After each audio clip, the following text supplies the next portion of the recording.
Welcome to Blizzard Fire. We hope this video helps fire up your solution.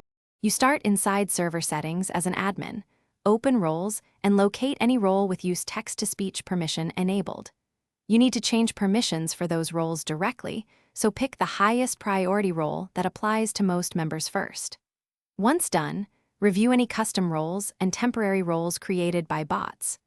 Make sure to note which roles are critical for moderation so you don't remove access needed for staff. That prevents accidental disruption while you proceed to revoke TTS.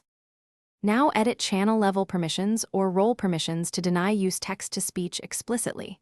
You can apply the denial at the role level to affect every channel, but if some channels must differ, set channel overrides carefully.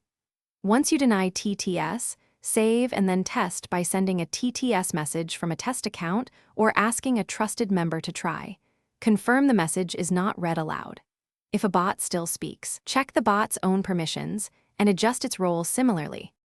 Finish by auditing bot permissions and the role hierarchy so denial overrides are effective. Remember, higher roles can re-enable permissions. Once all changes are applied, rerun tests from several accounts and devices to confirm no text-to-speech is triggered.